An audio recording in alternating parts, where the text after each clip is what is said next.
आज हम बात करेंगे ब्रेस्ट लंप, जिसे कि हम ब्रेस्ट में गांठ होना भी कहते हैं।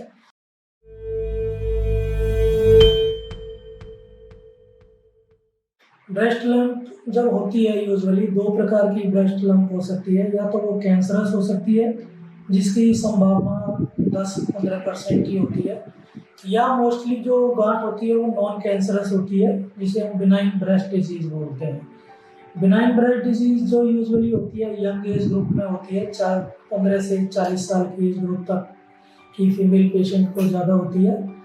Breast disease, benign breast disease जो होती है, या तो फाइब्रोएडिनोमा होती है, वो यंग एज ग्रुप में होती है, जिसे कि हम ब्रेस्ट माउस भी कहते हैं, जो ब्रेस्ट में चारों तरफ घूमती रहती है।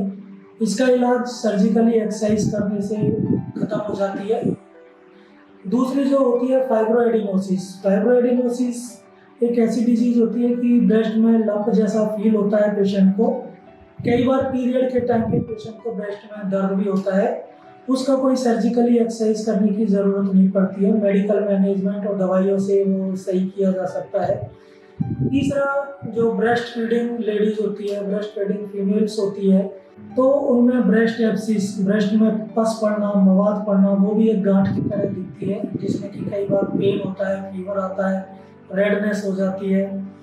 तो ये हो सकती है। कई बार ब्रेस्ट में सीबेशियस सिस्ट या गांठ जैसी बन जाती है, जो बिनाइन ब्रेस्ट की एक कंडीशन होती है। ये सब नॉन कैंसरस कंडीशन है। कैंसरस कंडीशन जो होती है यूजुअली ओल्ड एज ग्रुप में होती है, अराउंड 50 ईयर के अबव होती है, जिनको मेनोपॉज अटेंड कर चुका होता है, जिनका पीरियड आना बंद हो चुका होता है। जब पेशेंट को ब्रेस्ट में कैंसरस गांठ होती है तो उसके क्या क्या लक्षण होते हैं। पेशेंट को गांठ फील होती है ब्रेस्ट में, जो कि काफ़ी हार्ड होती है। वो कई बार पेनफुल हो सकती है, कई बार वो पेनफुल नहीं भी होती है।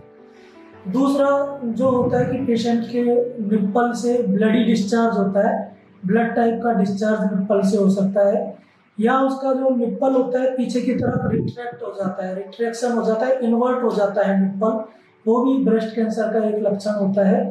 या फिर कई पेशेंट को ऐसा होता है कि एक्जिला में गांठ फील होने लग जाती है, तो वो भी एक ब्रेस्ट कैंसर का लक्षण हो सकता है।